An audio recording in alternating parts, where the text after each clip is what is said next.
चौक चल हूँ, बड़ा बड़ा भीड़ बोला हूँ, कामरा घनी भीड़ बोला हूँ, एड़ा कटिया भीड़ दे के अंदर सबसे आगे निकलेगा कुम सिंह जी। बताओ साहब, कारण इसका है कि कुम सिंह जी का एक रवैया है, तो भाई तुम हाई पावर के ट्रांसफॉर्मर क्यों नहीं रखते हो? किसानों को तो तुम मार रहे हो। जानते हैं अशोक जी को, या जानते हैं वसुंधरा राजे जी को, या जानते हैं नरेंद्र मोदी जी। मतलब हो सकता है वो कांग्रेस की सीट भी निकाल ले, लेकिन पवाराम जी को क्रॉस नहीं कर पाएगा। वसुंधरा राजे जी को अगर लेके आते हैं तो राजस्थान के भले भले हो जाएगी। जरूर बीच में आई है, जो उस दिन मैंने महसूस किया पंडाल में बैठे बैठे कि वसुंधरा जी राजे जो पहले पूर्व सीएम रह चुकी है राजस्थान की, और साहब उसका दबदबा आज भी है। इन केस पवाराम जी को टिकट नहीं मिलता है तो फिर अभिषेक बहादुर जी को हम सपोर्ट करेंगे। कारण इसका मोबाइल के द्वारा कितने हमारे बच्चे जो हैं वो गलत रास्ते पर जा रहे हैं, तो मेरे ख्याल में ये मोबाइल तो बिल्कुल ही मैं इसका खिलाफत करता हूं। कांग्रेस की बात करें तो कौन मजबूत दावेदार लग रहा है आपके क्षेत्र में? भाई पवाराम जी बिल्कुल ठीक है, कोई प्रॉब्लम नहीं। कल मोदी जी 5 तारीख को आए थे जोधपुर, तभी पवाराम जी यहाँ थे, बिल्कुल एकदम बहुत बढ़िया भी पवाराम जी को मिलने की पूरी 99% संभावना है। 1% को अभी हम हाल फिलहाल नहीं कह सकते, बिल बन जाएगा। लेकिन नमस्कार साथियों, मैं हूं बोमराज उपाध्याय, आप देख रहे हैं भारत सनसनी। साथियों, इस वक्त मैं खड़ा हूं फलोदी विधानसभा क्षेत्र के भोजासर गांव में। हमारे साथ पूर्व सरपंच भोजासर के वो कैप्टन डोंकल राम जी है। उनसे हम बात करेंगे कि फलोदी विधानसभा क्षेत्र का क्या माहौल है और क्या स्थिति है यहाँ पर। डोंकल राम जी नमस्कार। नमस्कार साहब, नमस्कार। फलोदी विधानसभा का क्या माहौल लगता है इस पर? फलोदी विधानसभा का जो है बहुत ही अच्छा माहौल है, और अब टिकट के ऊपर खास निर्भर करता है, लेकिन टिकट जहां तक हमारी सोच है कि बीजेपी यहां से निकलेगी, इसमें कोई दो राय नहीं है। और टिकट भी पवाराम जी को मिलने की पूरी 99% संभावना है। 1% को अभी हम हाल फिलहाल नहीं कह सकते, और 100% बीजेपी की सीट निकलेगी। इसके बहुत सारे कारण है साहब। ये कारण अगर अपन जाने तो पहली बात तो ये बहुत ही पुराना आदमी है, फौज का एक्सपीरियंस है, अध्यापक रह चुका है, और पॉलिटिकल में भी ठीक है। इसका स्वभाव नेचर जो है वो लोगों का मेल मिलाप के साथ रहता है, और जहाँ जितना हो सकता है काम उतना करता है, कि धोखेबाजी इसके पास है नहीं, झूठ ये बोलता नहीं है। इस हिसाब से अगर अपन देखते हैं तो बहुत ही बढ़िया, बहुत ही बढ़िया ये इनका जो है व्यूज है जनता के प्रति, समाज के प्रति, सब मजहब के लोगों के साथ। एक तो होता है कि भाई विष्णु है तो विष्णुओं के साथ, ऐसा नहीं है इनमें। ये सभी मजहब के लोगों के साथ बिल्कुल बैठता है, चाहे कोई भी जात का होने दो। इस वजह से ये प्लस पॉइंट है कि हर मजहब के लोग माननीय पवाराम जी को पसंद करते हैं। नहीं, अभी तो पवाराम जी की तबीयत भी थोड़ी डाउन चल रही थी। भाई पवाराम जी ऐसा है, तबीयत अभी ठीक है, बीच में थोड़ी खराबी आई थी अभी बीच में, तो ऐसे तो क्या आदमी को बुखार हो जाता तो भी वो 3 दिन तक उठता नहीं है। ऐसे अभी पवाराम जी बिल्कुल ठीक है, कोई प्रॉब्लम नहीं। कल मोदी जी 5 तारीख को आए थे जोधपुर, तभी पवाराम जी यहाँ थे, बिल्कुल एकदम बहुत बढ़िया। आज सवेरे भी हमारी बात हुई तो भी बहुत बढ़िया है। अब हेल्थ की साइड से कोई प्रॉब्लम नहीं है, अभी बिल्कुल ठीक है। अगर इस बार बीजेपी युवाओं को मौका दे देती है तो? ऐसा है कि एकदम तो मेरे हिसाब से युवाओं को मौका दे तो भी अच्छा है, खराब नहीं है। लेकिन जो ये बंदा जो है काम करा सकता है उतना हमारे युवा जवान नहीं कराएंगे। क्यों? नए आदमी होंगे, एक्सपीरियंस चाहिए। दूसरा क्या है कि यहाँ पर तो हर मजहब के लोगों के साथ जाना पड़ेगा, तो क्या हो जाता है युवा जवानों के अंदर एक कास्टिज्म की भावना बहुत ज़्यादा आ जाती है। जबकि बुजुर्ग आदमी होता है, एक्सपीरियंस वाला होता है ना, वो हर मजहब के लोगों के साथ अच्छे ढंग से तालमेल करने की उनका विचार होता है, जबकि युवाओं के अंदर वो समस्या है। फलोदी विधानसभा के अंदर भामाशाह है जो पप्पू डारा है और राहुल जी जानी, उन्होंने मिलकर कोरोना काल में भी ऑक्सीजन प्लांट भी लगाया, तो और भी ऐसे कई कार्य किए थे। भाई बहुत बढ़िया उन्होंने लगाया है, वो तो उनका बड़ापन भी है, और भामाशाह बन के लगाया है तो जनता के हित के लिए लगाया है, बहुत अच्छा काम किया है। अभी वो दोनों अलग अलग पार्टी से दावेदारी कर रहे हैं, अगर उनको टिकट मिल जाता है तो? भाई अगर टिकट मिल जाता है वो तो फैसला तो जनता करेगी, लेकिन अभी बात ऐसी है कि बीजेपी की अगर अपन बात करते हैं, पवाराम जी नंबर 1 पर है, हम पवाराम जी का सपोर्ट करते हैं। इन केस पवाराम जी को टिकट नहीं मिलता है तो फिर अभिषेक बहादुर जी को हम सपोर्ट करेंगे। कारण इसका ये है कि ये फलोदी का प्रधान भी रहा है पूर्व में, फिर इसके दादाजी प्रधान रहे हुए हैं फलोदी के, फिर इसके पिताजी जो हैं वो भी 2-3 बार सरपंच रह चुके हैं। मतलब पॉलिटिकल के अंदर ये इन्वॉल्व हैं काफ़ी सालों से, तो उनको थोड़ा सा एक्सपीरियंस है जनता के साथ कैसे बैठना और कैसे काम करना।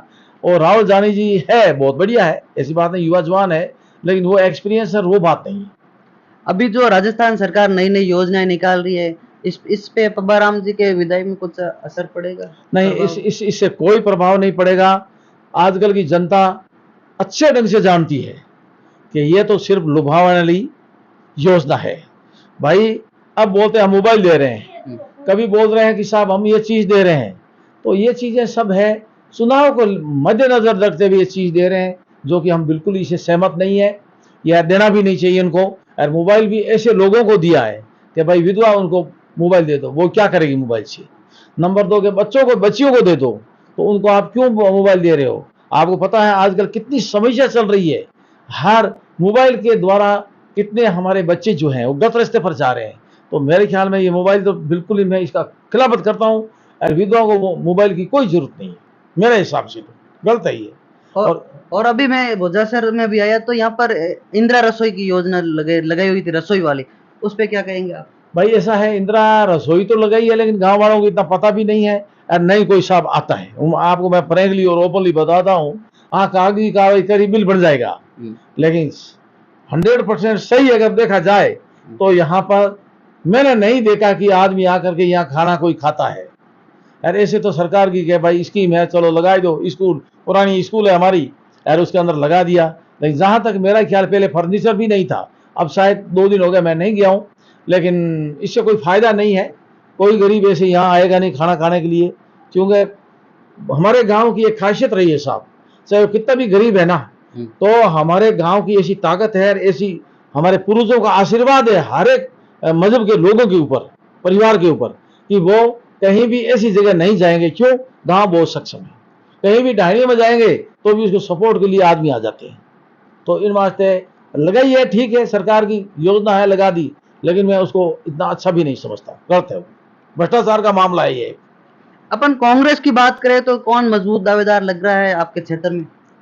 भाई देखो ऐसा है कि अभी दावेदारी तो पेश कर रहे हैं, एक तो पप्पू डारा जी कर रहे हैं, एक व्यास जी कोई कर रहे हैं, महेश करो या चाहे कोई भी और हो, दूसरा निर्दलीय पेल के खड़े कुम सिंह जी हुए थे। तो अगर देखा जाए ना अभी की तारीख के अंदर, तो ऐसे तो दावेदारी तो बहुत सारे लोग और भी कर रहे हैं, 30-32 लोग हैं करने वाले, बामराज डारा भी कर रहा है, ये भी लगा हुआ है।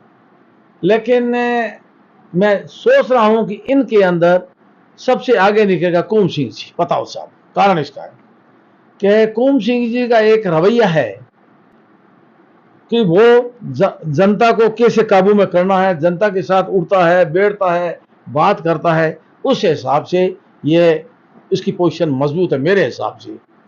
और फिर भाई देखो जनता है तो कर दे, लेकिन मेरे को लगा नहीं कि बाकी कोई उसको लीड कर जाएगा। नंबर 2 पर तो कुम सिंह जी रहेंगे, अगर वो खड़ा होते हैं तो। अगर उनको कांग्रेस टिकट देती है तो भी बहुत ही बढ़िया, मतलब हो सकता है वो कांग्रेस की सीट भी निकाल ले, लेकिन पब्बाराम जी को क्रॉस नहीं कर पाएगा। अभी राष्ट्रीय लोकतांत्रिक पार्टी वो भी बोल रही है सभी 200 विधानसभाओं में हम दावेदार उतारेंगे। क्या आपको फरोदी में कोई दावेदार दिखता है? ना साहब, मेरी नजर में कोई नहीं है। ऐसे तो किसी को खड़ा कर देंगे, वो लड़का दौड़ता रहेगा, क्या है फार्म भर दिया और कहेगा जब 10,000 भाई 1,000-1,500 वोट आ जाएगा तो बोले हाँ साहब दावेदारी हम कर रहे हैं। तो नहीं, कोई मतलब नहीं है उस पार्टी का, कोई यूज नहीं है। अभी जो भारतीय जनता पार्टी उन्होंने अभी यहाँ परिवर्तन यात्रा जो निकाली थी जो यहाँ फलोदी में, उसके बारे में क्या कहें, किस प्रकार रिस्पॉन्स मिला? भाई देखो परिवर्तन यात्रा में रेस्पॉन्स अच्छा मिला है, हम भी उसमें हाजिर थे और बहुत सारे लोगों ने उसमें भाग भी लिया है। काफी भीड़ थी पंडाल के अंदर और अच्छा रेस्पॉन्स मिला है। हाँ, एक समस्या जरूर बीच में आई है जो उस दिन मैंने महसूस किया पंडाल में बैठे बैठे, कि वसुंधरा जी राजे जो पहले पूर्व सीएम रह चुकी है राजस्थान की, और साहब उसका दबदबा आज भी है। अभी बीजेपी, अब हाई लेवल की बात है, अपन इतना ज्यादा कमेंट तो देने से कोई फायदा भी नहीं है, उनकी सोच क्या है क्या नहीं है।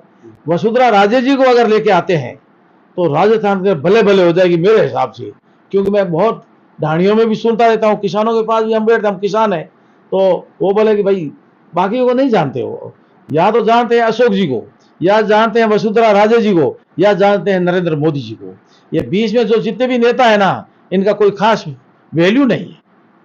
तो वसुंधरा जी राज्य अगर आ जाती है तो साहब और भी बहुत बढ़िया सीट निकाल करके राजस्थान की असेंबली में जाएगी बीजेपी के। और बाकी अब देखो साहब आगे तो क्या होगा पता नहीं। पर्यटन यात्रा ऐसे ठीक थी, नहीं तो हम ज्यादा अच्छा बोलेंगे, नहीं हम खराब बोलेंगे, मीडियम में रही थी। यहाँ फलोदी विधानसभा में ज्यादातर अभी वर्तमान में जो समस्या चली, बिजली की समस्या चली, अऊप में भी धरना दिया था, उसके बारे में क्या कहेंगे? भाई समस्या तो अभी भी चल रही है। हम भी धरने पर थे, साथ में मैं भी था। हमने एक्शन साहब को भी दिया और कृष्णा राम जी ने उद्घाटन किया था यहाँ पर एक आऊ में एईएन ऑफिस का।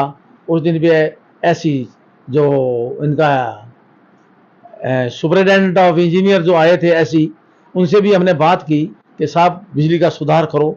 तो बोले हम करेंगे, लेकिन अभी भी सुधार नहीं हुआ है। बिजली की बहुत ही भारी किल्लत रही है कांग्रेस की सरकार में।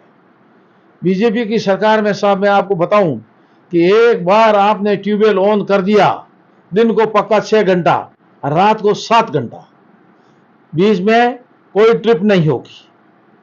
ठीक, हाँ अभी ये प्रश्न उठा है कि भाई ट्यूबवेल ज्यादा हो गए, बिल्कुल ठीक। तो भाई तुम हाई पावर के ट्रांसफार्मर क्यों नहीं रखते हो?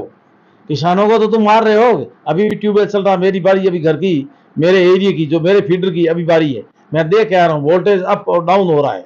जहां पर 60 हमारा एम्पियर लोड ले रहा है 60, तो अभी जा रहा है 70 और 80 के ऊपर जा रहा है। तो इसमें बहुत सारे लोगों का नुकसान भी हुआ है। और इस साइड से कांग्रेस बिल्कुल ही फेल रही है साहब, बिल्कुल ही फेल रही है।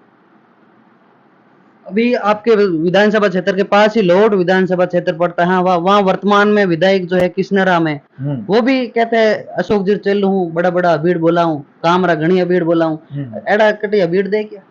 भाई ऐसा है, भाई कहने में तो देखो वो नेता है, कुछ भी कह सकते हैं। हालांकि कुछ काम जब सब डिवीजन बनाए हैं, एसडीएम ऑफिस बनाए हैं, लेकिन लाइट की साइड में वो भी पीछे रह गए। किसानों के वो हमदर्द नहीं है, ये मैं कहूँगा साहब।